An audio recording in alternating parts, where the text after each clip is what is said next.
Mesdames et messieurs, bonsoir et bienvenue à cette première émission de l'année 2020. Et oui, 2020 déjà, que le temps passe vite. Alors, permettez-moi, au nom de toute l'équipe et en mon nom personnel, de vous souhaiter une bonne et heureuse année et surtout de la santé. Qu'est-ce que la Coalition d'aide à la diversité sexuelle de l'Abitibi-Témiscamingue?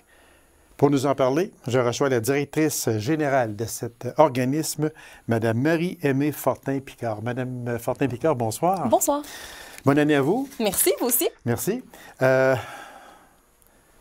Merci d'avoir accepté cette invitation parce que peut-être qu'on a un peu tendance, même en 2020, à vouloir mettre une certaine barrière entre les hétérosexuels et les bisexuels, les transgenres, etc., etc. On a un peu tendance encore, malheureusement, aujourd'hui, parce que, moi, peu importe, c'est un être humain, c'est un être humain. C'est aussi simple que ça. Puis il a le droit de vivre autant qu'il soit gay, lesbienne, hétéro ou peu importe. Ces personnes-là ont le droit de vivre une vie normale et d'être acceptées partout. Et tout à fait. je crois que, d'abord, cette coalition-là, elle existe déjà depuis 15 ans. Moi, si je vous demandais de nous expliquer, c'est quoi le rôle de cet organisme-là qui est Coalition d'aide à la diversité sexuelle en Abitibi-Témiscamingue? Donc, c'est important, premièrement, de rappeler que notre organisme est régional, donc on couvre l'ensemble de la région, on va même dans les communautés autochtones. Ah oui, OK. Oui, tout à fait. Donc, notre organisation, on est un organisme de défense de droits, donc on va faire de la sensibilisation, de l'éducation, on travaille en collaboration avec différents acteurs de la communauté pour lutter contre l'homophobie, la transphobie, créer des milieux qui sont créer des milieux qui sont inclusifs. Petit problème de fil. OK. C'est réglé. Parfait. Oui. Okay, Donc, excusez-moi. Non, il n'y a pas de problème. Donc, on veut créer des milieux qui sont inclusifs à la diversité sexuelle partout en Abitibi-Témiscamingue. Puis, on a aussi des activités pour rassembler les gens de la diversité sexuelle, briser l'isolement, partager un vécu qui est commun. Oui, parce qu'on va en parler tantôt plus en profondeur, mais que vous l'avez si bien dit, briser l'isolement. Ça, c'est important, beaucoup, beaucoup. Mais moi, si je vous demandais comment est perçue cette coalition-là dans l'ensemble de la population, et on va rester en Abitibi-Témiscamingue, parce que c'est plus petit que les grands centres, parce qu'on a souvent tendance à penser que ces personnes-là n'existent que dans les grands centres, mais c'est tout à fait faux. Alors, mais comment cette coalition-là, elle est perçue dans la population chez nous? Bien, en fait, je pense qu'on gagne à être connu encore, même si ça fait 15 ans qu'on existe. Comment elle est perçue? Moi, ce que j'en connais, puis ce que j'ai envie d'en dire, c'est que c'est une coalition qui est rassembleuse des personnes de la diversité sexuelle. Donc, on parle de personnes lesbiennes, personnes gays, transgenres. On est rendu même aussi à parler de personnes non-binaires, donc de personnes qui s'identifient ni comme homme, ni comme femme, ou ça, un peu des deux, ou ça dépend des journées. Donc, il y a aussi ça qu'on apprend à sensibiliser les gens, en fait, qu'il y a ces réalités-là. Mais ce qui est important à la coalition, c'est qu'on travaille avec les personnes hétérosexuelles aussi, avec les alliés, les intervenants des différents milieux, parce que la sensibilisation, ça passe aussi par les intervenants qui sont dans chacun de leur milieu. Donc, quand on pense aux travailleurs de rue, quand on pense aux intervenants du centre de santé, ce qu'on souhaite, c'est que les personnes de la diversité sexuelle aient accès à des services de qualité aussi. Oui, ça passe, entre autres, par le travail de collaboration avec les partenaires. Donc, la coalition, elle se veut rassembleuse de toutes les personnes qui veulent favoriser le bien-être des personnes de la diversité sexuelle. Elle se veut inclusive. Quelqu'un qui dit, ben moi, je suis pas lesbienne, mais ma sœur ou ma cousine, ou je trouve que l'égalité, c'est important pour tous. Cette personne-là est la bienvenue pour s'impliquer à la coalition puis participer à cette inclusion-là de la différence partout en Abitibi. Est-ce que vous avez constaté qu'il y a vraiment un progrès ou des progrès qui sont très significatifs entre le début, il y a 15 ans, et aujourd'hui? Est-ce que vous sentez qu'il y a vraiment là, de gros progrès avec ce qu'il y a 15 ans passés? Ben oui, puis c'est certain qu'une transformation sociale, un changement social, ça prend plusieurs années. Donc, 15 ans, on commence à avoir une bonne marge de manœuvre pour observer. Il y a 15 ans, si on avait demandé, par exemple, lors du 17 mai, de lever le drapeau arc-en-ciel dans les entreprises, dans les écoles, ça se serait pas fait comme ça s'est fait l'année dernière. Donc, il y a un appui de la population aussi. Si je remarque, ce que j'entends, c'est que la coalition, quand elle est née, c'est beaucoup parce qu'il y avait de la détresse psychologique. Le suicide, l'exode des jeunes qui quittaient justement vers les grands centres parce que pour eux, on n'était pas certain si on pouvait être... C'était quand même... C'était un gros bien d'éviter l'exode des jeunes. Tout à fait, tout à fait. Parce que les jeunes se disaient... Ben là, moi, je reste, peu importe, que ce soit à Rouen, à Amos, Val-d'Or, peu importe. Je reste dans une ville de l'Abitibi. Si j'étais à Montréal, ce serait probablement beaucoup mieux parce qu'on sait qu'il y a quand même le quartier gay à Montréal qui est reconnu. Fait que ces personnes-là qui sont dans le quartier gay, on sait c'est quoi, et bravo, parce qu'ils ont leur quartier eux autres. Mais on n'en a pas de ça ici. Non, parce qu'on travaille de façon différente. Je pense que le quartier gay a sa raison d'être. Évidemment que c'est pas tout le temps, comment dire, en Abitibi, l'approche qu'on a adoptée, c'est vraiment une approche d'inclusion des personnes de la diversité sexuelle à l'intérieur même de toutes les rues, de tous les quartiers, de toutes les MRC. Donc, ce qu'on observe depuis 15 ans, c'est que les jeunes, ils restent plus en région. Ils savent que c'est possible de rester ici puis d'être heureux. Ceux qui décident d'aller au quartier, dans le quartier gay, c'est correct, c'est pour vivre autre chose. Mais au moins, c'est pas toujours fait dans la fuite comparativement avant. C'est pour aller vivre d'autres aventures et pas nécessairement pour dire, ben c'est impossible pour moi de ne pas être en Abitibi-Témiscamingue. C'est probablement... Il y a probablement plus de personnes, puis on le voit, qui font le choix de rester ici en Abitibi-Témiscamingue. Et c'est important aussi, oui, tout à fait. Puis, comme je disais, l'appui de la population est vraiment là, l'appui des entreprises. Depuis 15 ans, il y a beaucoup d'intervenants qui ont été formés. Donc, on sent que le milieu de la santé, les organismes communautaires, les entreprises, les gens commencent à comprendre un peu comment faire de leur milieu un milieu bienveillant pour les personnes LGBT. Vous avez souligné un fait très vitement tantôt, j'aimerais ça y revenir, si vous me permettez, parce qu'il y a un événement qui est survenu le 17 mai dernier, alors que 130 organisations ont levé le drapeau arc-en-ciel dans la région. Ça, est-ce qu'on peut dire que c'est vraiment un gros pas vers l'avant? Oui. En fait, j'ai pas eu à tordre de bras pour que les 130 entreprises, puis tu sais, quand je dis organisation, on pense aux entreprises, aux écoles, aux MRC, aux communautés autochtones aussi, qui ont levé le drapeau.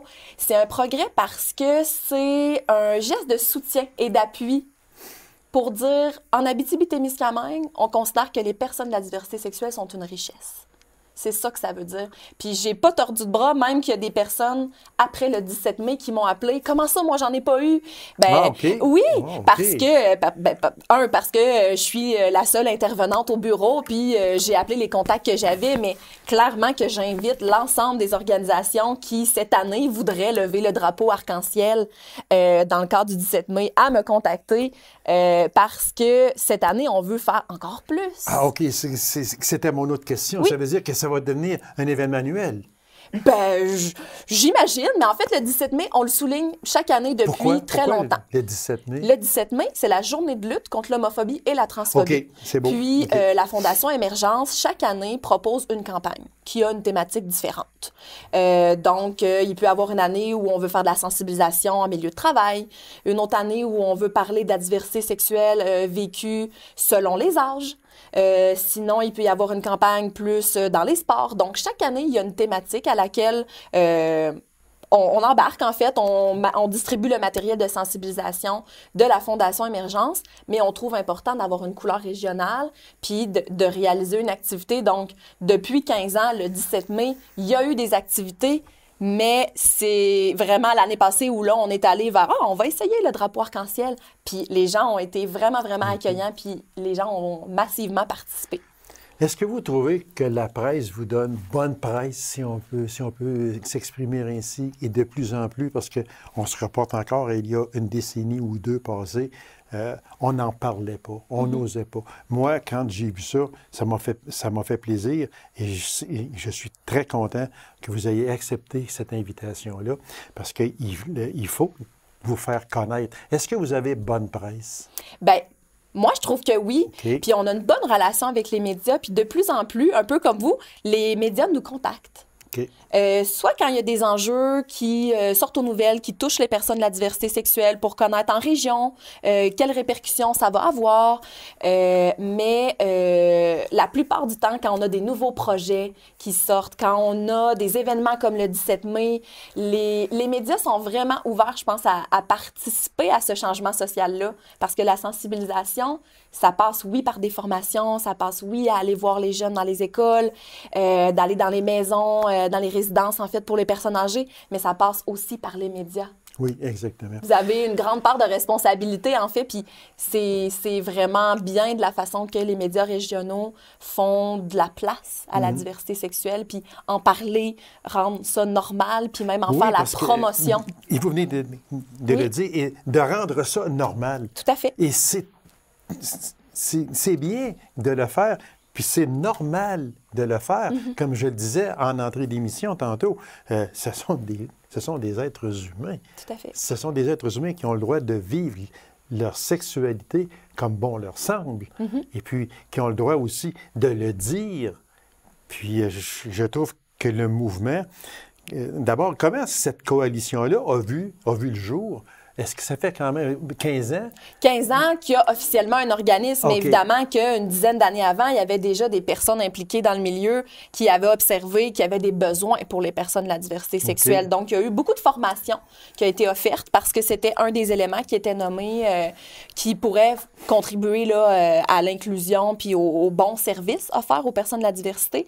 Donc, il y a 15 ans, il y a vraiment des gens qui se sont regroupés, des intervenants, et des personnes de la diversité sexuelle qui, ensemble, se sont réunis puis ont dit « OK, on va parler des enjeux. Qu'est-ce qui se passe en Abitibi-Témiscamingue? Qu'est-ce que les personnes vivent? C'est quoi les besoins? Qu'est-ce qu'on devrait faire? » Puis la conclusion, à la fin de cette grosse rencontre-là, ça a été de former un organisme qui va vraiment être dédié à la sensibilisation, à l'inclusion, à la promotion des droits, à la défense des droits. Aller voir ces personnes-là aussi. Tout à fait. Leur dire que vous êtes acceptés dans la société.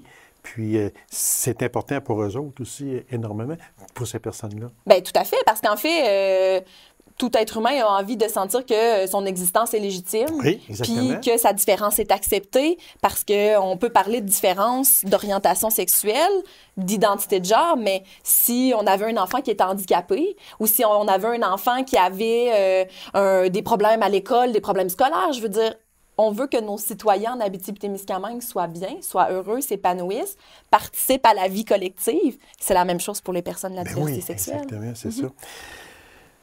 Les gens issus de la diversité faisaient face à plusieurs obstacles en région, déjà. C'était quoi les principaux obstacles? C'était quoi?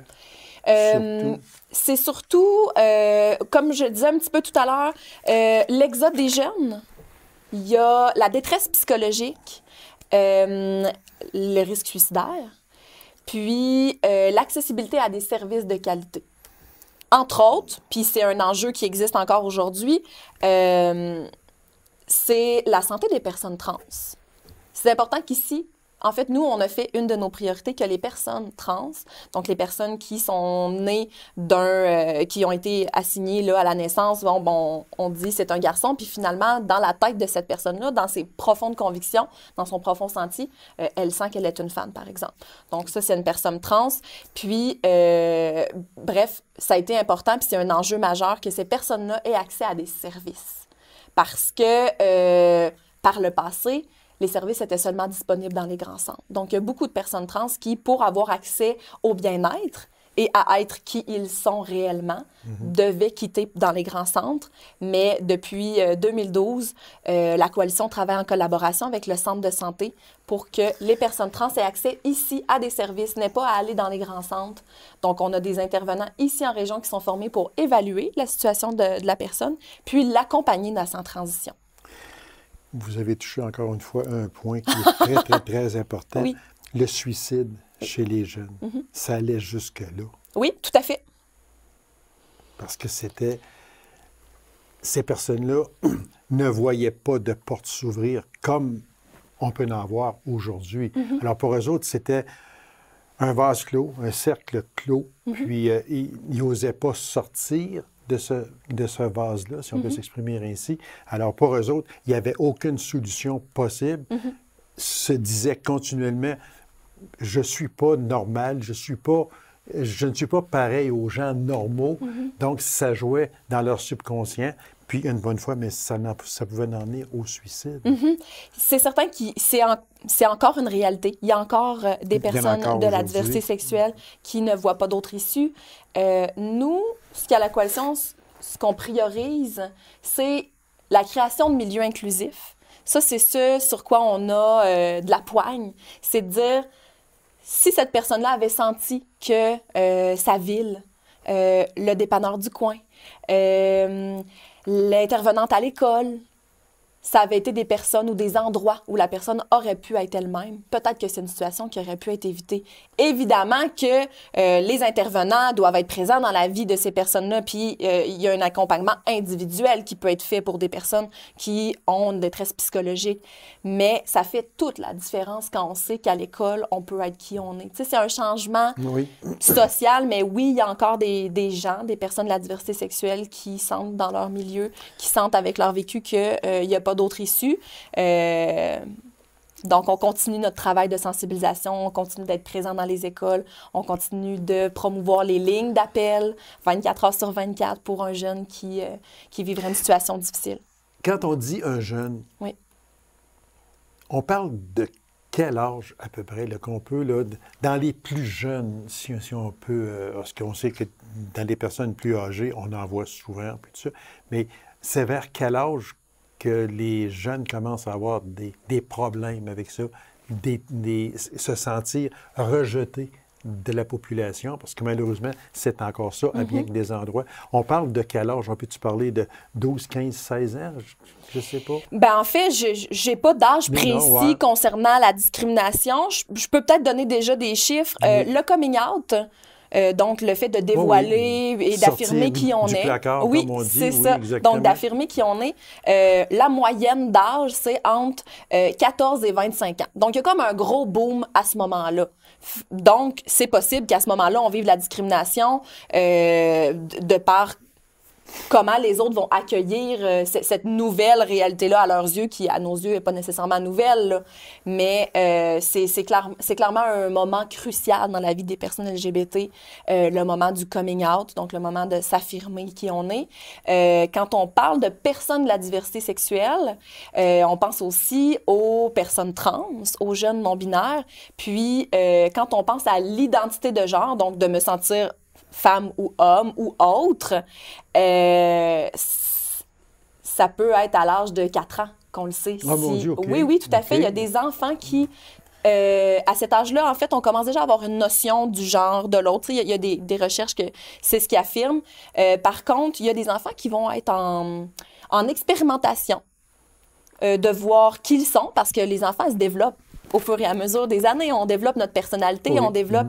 Donc, il y a des enfants qui, vers l'âge de 8 ans, ce qu'on dit, c'est que l'identité de genre serait moins changeante. Donc, de 4 à 8 ans, il y en a qui vont être plus dans une période d'expérimentation. Puis c'est correct aussi que les enfants, les enfants expérimentent. Est-ce que j'aime les camions? Est-ce que j'aime les Barbies? Est-ce que je me sens un peu plus garçon, un peu plus fille? Est-ce que j'aime ça mettre des robes ou pas? Tu sais, ça, c'est tous des enjeux. Puis c'est très pertinent de laisser les enfants expérimenter là-dedans dans un cadre où on les accueille comme ils sont. Donc, il y a différents âges, puis il y a différents vécus. Il y a des personnes qui sont transgenres qui vont le savoir seulement à l'âge adulte, qui n'auront pas compris à 4 ans ces enjeux-là parce qu'ils vivent différemment. Là. Les coming out se font de plus en plus jeunes. Oui, avant ça, si on se reporte à 15-20 ans passés, mon Dieu, on cachait ça, on ne voulait pas en parler. Aujourd'hui, on sent chez les jeunes, chez les beaucoup plus jeunes, dire, bon bien, regarde-moi, là, je suis homosexuel, je suis lesbienne, je suis transgenre. On y va beaucoup plus jeune aujourd'hui, c'est un fait. Oui, tout à fait. C'est un des changements sociaux qu'on voit, OK. c'est que les jeunes font de plus en plus des coming out jeunes, ce qui est tant mieux, en fait, parce qu'on évite la détresse psychologique de toutes ces années à cacher, à pas sentir qu'on a notre place. Donc, tant mieux si les jeunes se sentent de plus en plus à l'aise. Ce que ça veut dire, c'est que la société est probablement plus accueillante aussi, puis que les jeunes sentent qu'ils sont en sécurité quand ils le font, parce qu'il y a un enjeu de sécurité aussi. Parce qu'on en voit de plus en plus chez ce qu'on peut appeler chez les personnes très connues, comme les artistes, les hommes en politique. On a vu aussi dernièrement là, une personne qui se présente à une chefferie qui a avoué ouvertement être homosexuel. Puis c'est correct. J'ai aucun problème avec ça. Mais on en voit de plus en plus chez les artistes surtout. On se dit « Ah oui, ah ben coudonc, ah oui ». Puis, il y en a aussi encore, là, qui sont, comme on dit, entre les deux. Tu sais, est-ce que je suis lesbienne? Est-ce que je suis... on n'est pas fixé encore. Ça n'a pas d'âge pour ça. Non, tout à fait, il n'y a pas d'âge. Puis, en fait, c'est vraiment important, les modèles.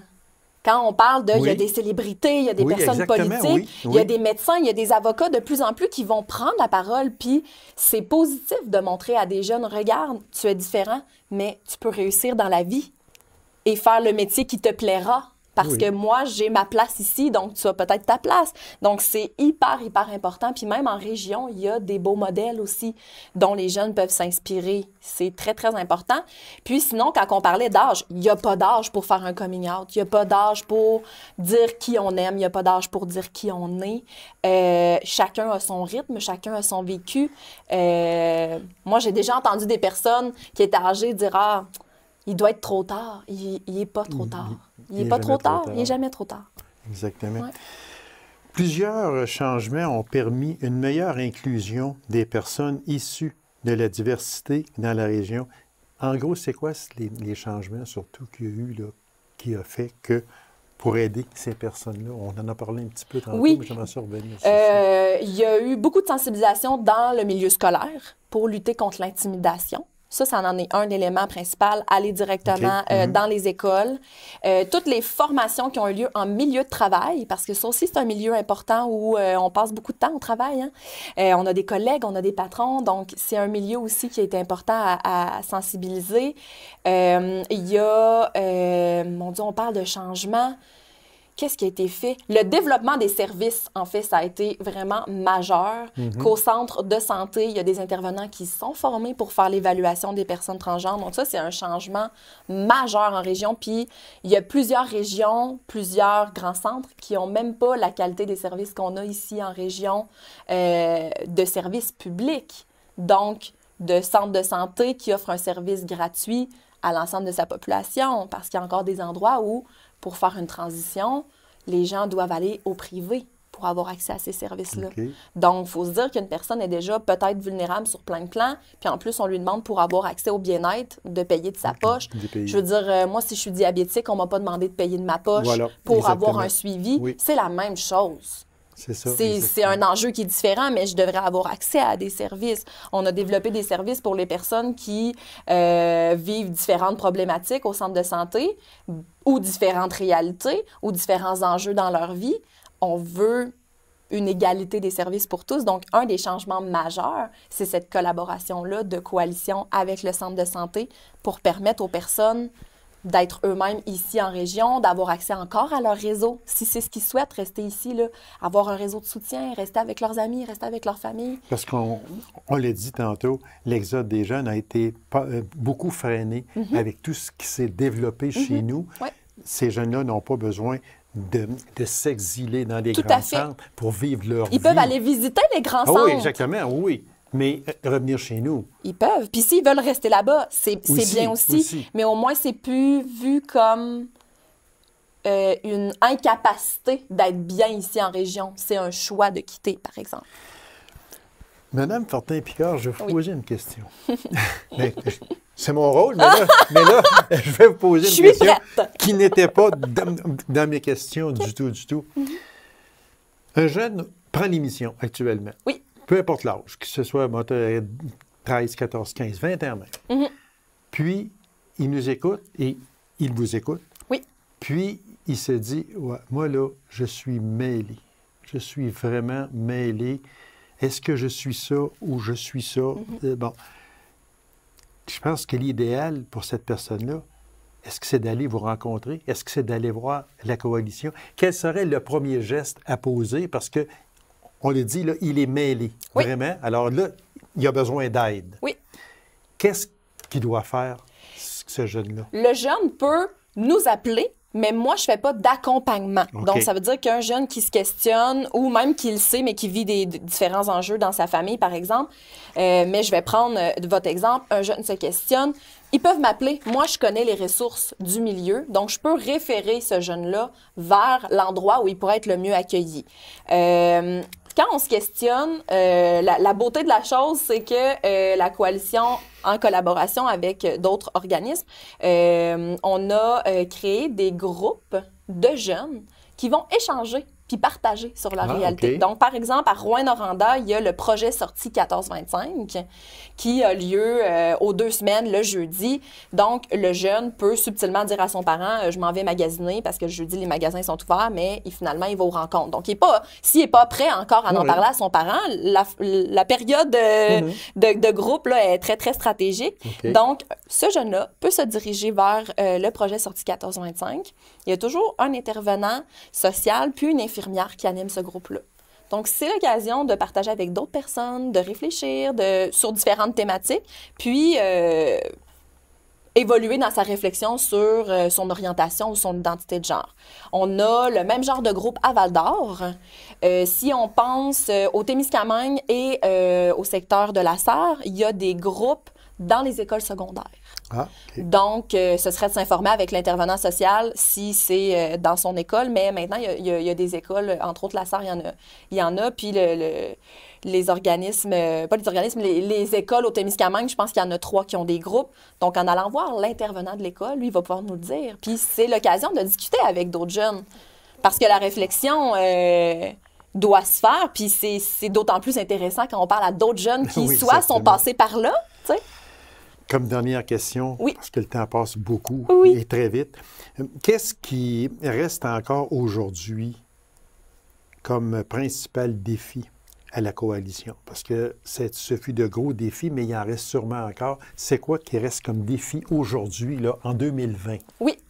Je dirais que le principal défi, c'est l'accessibilité aux services pour les personnes trans.